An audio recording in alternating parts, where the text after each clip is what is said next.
E obrigado a todos que estão nos acompanhando ao vivo aí pelo Facebook ou nos acompanhando já na mensagem gravada, porque todas as mensagens que são transmitidas aqui aos sábados às 11 horas, elas são posteriormente disponibilizadas no canal do YouTube. Então, é uma satisfação e agradeço pelo convite que me fizeram para poder transmitir uma mensagem nessa manhã.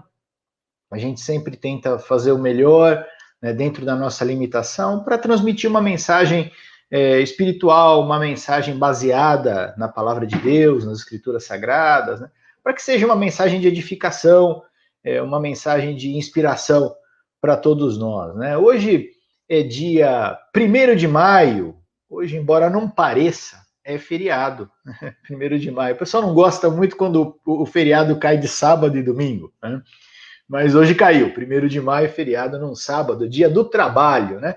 E para começar a minha reflexão, eu gostaria de compartilhar aqui, eu quero compartilhar uma tela aqui, uma imagem, e eu quero ver se vocês sabem o que é isso. O que é isso aí? Essa imagem, né? Vocês conseguem ver ali? Parece uma cruz, mas ela é uma cruz com 3 estacas. Uma estaca na vertical, principal, e 2 estacas na diagonal, formando um X. Né? Esse negócio que vocês estão vendo, os romanos chamavam de tripalium. Tripalium é um objeto de 3, né? Porque são 3 pálios, que seriam, pálio seria o pau, né? A estaca. E esse era um instrumento de tortura, onde os escravos da época que cometiam, né, alguma infração, eles eram pregados. Era o tipo de uma cruz mesmo, né? Então tá aí, deixa eu selecionar uma outra imagem aí. Tá aqui o tripalium, né? Uma pessoa crucificada, vamos dizer assim, no tripalium, né? E aí no fogo também. Então uma coisa bem chocante, né? Nós vamos falar sobre isso, porque essa palavra tripalium é a palavra que deu origem à palavra trabalho. Então, quando alguém perguntar de onde surgiu a palavra trabalho, você deve se lembrar de que essa palavra trabalho, ela surgiu de um instrumento de tortura formado de 3 estacas, né, que os romanos usavam para torturar os seus escravos, né? Ou seja, o trabalho historicamente esteve associado à coisa ruim, à tortura, ao sofrimento, né? À punição. Então isso, infelizmente, né, o trabalho teve essa associação histórica com algo negativo, né? Acho que desde lá do Éden, né, quando Deus disse ao homem, né, no suor do seu rosto comerás o teu pão, até que tornes a terra. Essa foi uma maldição de Deus, está lá em Gênesis 3:19, a maldição de que o cansaço, a dor e o sofrimento acompanhariam o trabalho. Mas, ao longo da história, nós sabemos que o trabalho foi ganhando uma nova perspectiva, um novo conceito, né? O trabalho foi recebendo um novo significado, né? E o trabalho passa a ser valorizado pelas pessoas, algo positivo, né? O sábio Salomão, de quem nós colhemos e recebemos muitas lições, né? Ele, certa ocasião, disse o seguinte, para os seus discípulos ali, né? Ele, como um grande mestre, um grande sábio, disse o seguinte: observe a formiga, preguiçoso, e reflita nos caminhos dela, e seja sábio. Ela não tem chefe, não tem supervisor, não tem governante, e ainda assim ela armazena as suas provisões no verão e na época da colheita junta o seu alimento. E até quando você vai ficar deitado, preguiçoso? Quando se levantará do seu sono, tirando uma soneca, cochilando um pouco, cruzando um pouco os braços para descansar? A sua pobreza o surpreenderá, como um assaltante, e a sua necessidade lhe virá como um homem armado. Isso está em Provérbios 6, versos 6 a 11. Então, naquela época, o trabalho ainda era algo associado à escravidão, associado às pessoas comuns, que elas faziam trabalho, né? Mas o Salomão, um dos homens mais sábios, né, da Bíblia, da história, né, ele valorizava o trabalho. Ele era muito trabalhador. Ele construiu ali o Templo de Jerusalém, maior que Jerusalém já teve, e também era muito estudioso. Ele se envolvia em estudos, em pesquisas e conhecia vários temas, né?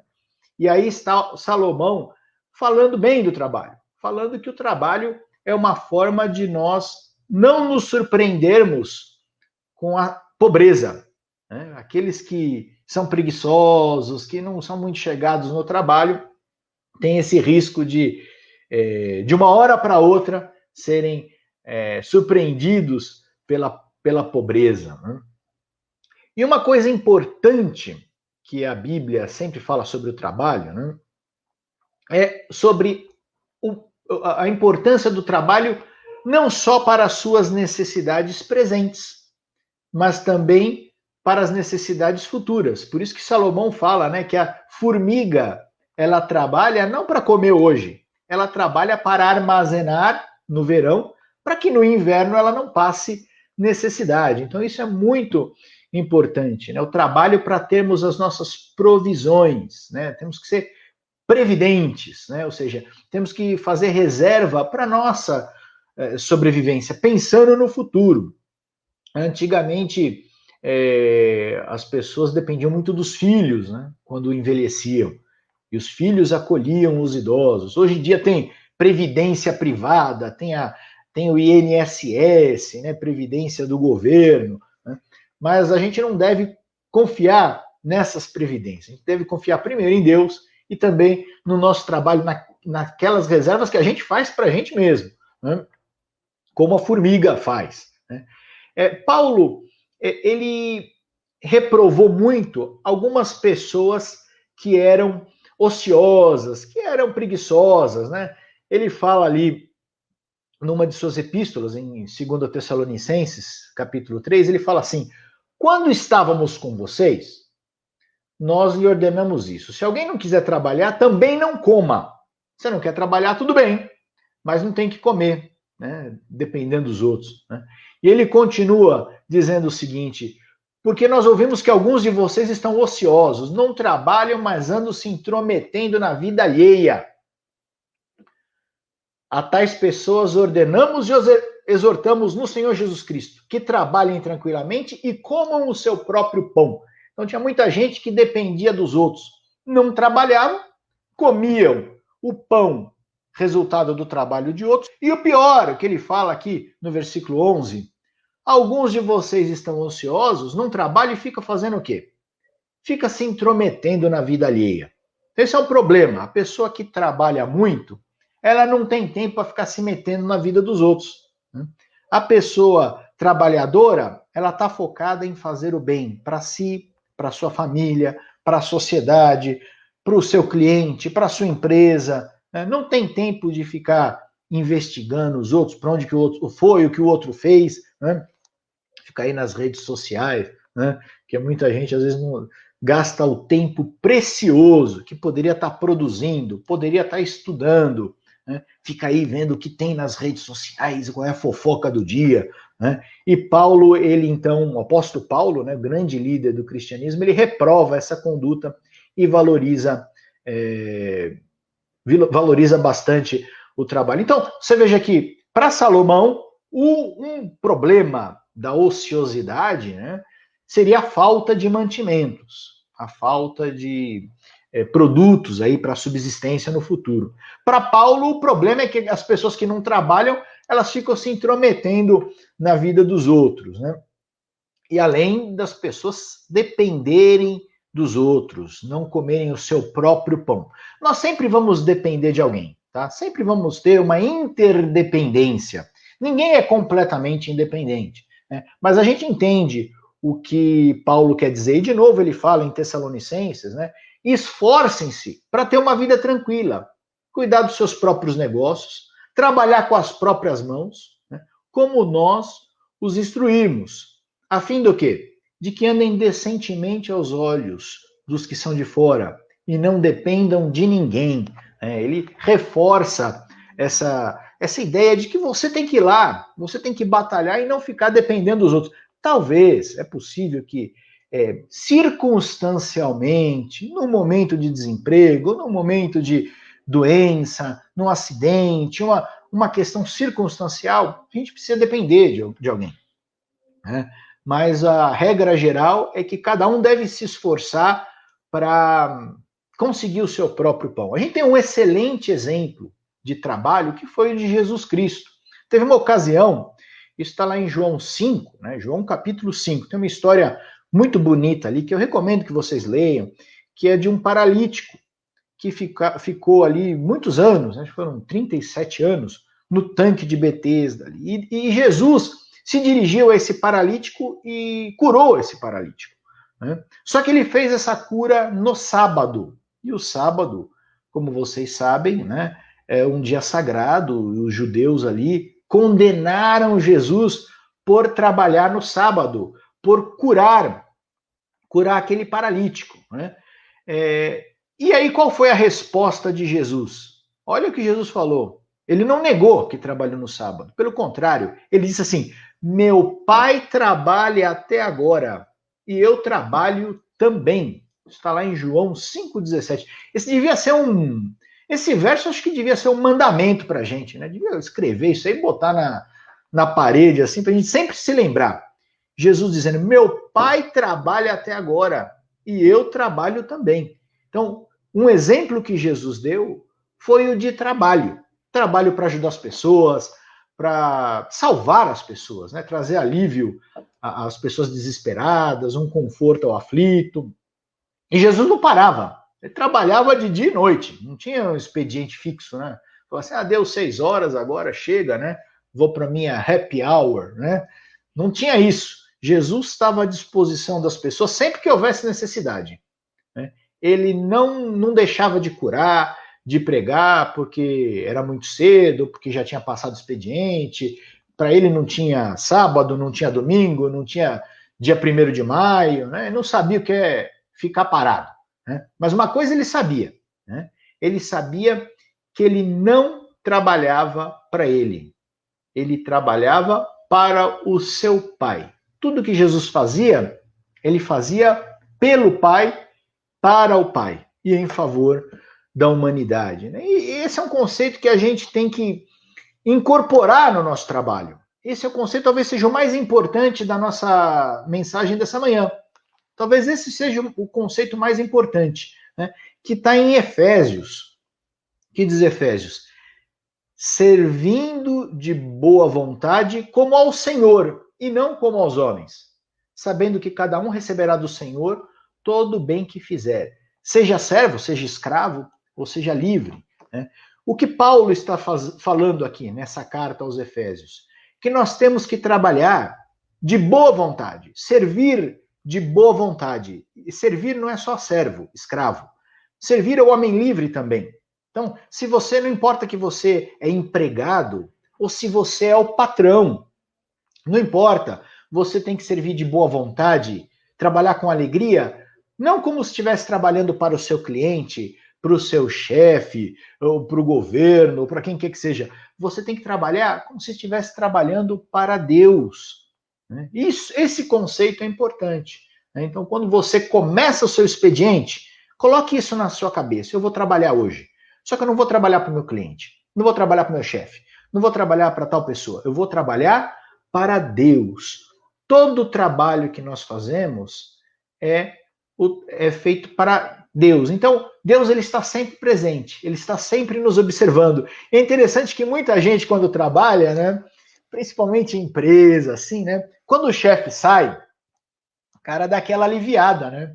Ele parece que fica que nem um Tiranossauro Rex. Sabe como é que é o Tiranossauro Rex? Que tem a mãozinha curtinha, né?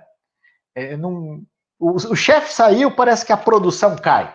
né? Quando o chefe chega, ele parece um leão, ele volta a trabalhar, né?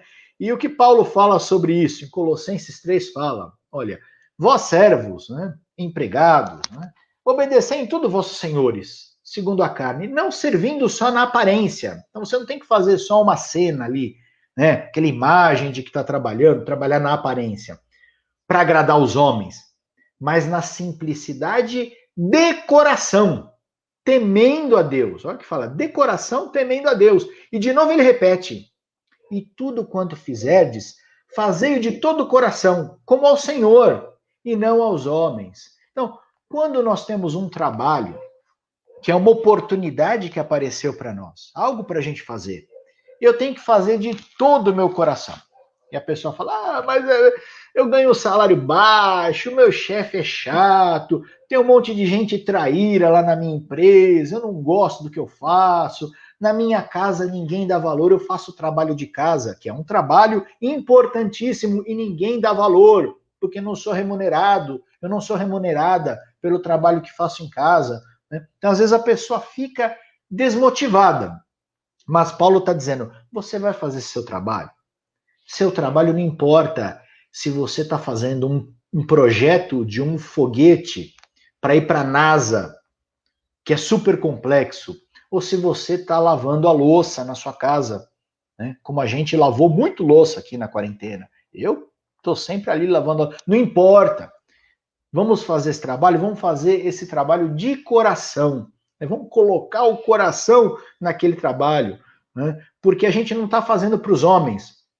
Até mesmo o trabalho mais simples, ele deve ser feito como se fosse feito para Deus. Então a gente não deve simular, né? Como muitos fazem, né? Quando o chefe está ali, você finge que está trabalhando, mas não está. Né? Agora tem uma recomendação muito importante. Isso aqui, olha, eu diria que talvez das recomendações do trabalho é a principal. É a principal. Também é uma recomendação de Paulo que está lá em Filipenses. Fazei todas as coisas sem murmurações e sem contendas. O que é murmuração? É reclamar. Ficar reclamando das coisas. Ah, mas tem que fazer isso, o chefe mandou fazer isso, não faz sentido, tinha que fazer de outro jeito. Ah, isso aqui eu não gosto de fazer, passar para outro. Eu não tenho mais paciência para trabalhar nessa empresa aqui. Um dia, né, quero sair fora daqui, né, murmurando, reclamando. Né, e contenda, criando briga com todo mundo. Né? Então isso acaba com o ambiente, isso traz até doença física. Você acaba ficando doente de tanto reclamar e de tanto criar briga com as pessoas do seu trabalho. Né? Então Paulo fala, fazei todas as coisas sem murmuração, sem reclamar, e sem briga, sem contenda, para que sejais irrepreensíveis e sinceros, filhos de Deus, inculpáveis no meio de uma geração corrompida e perversa, entre a qual resplandeceis como astros no mundo.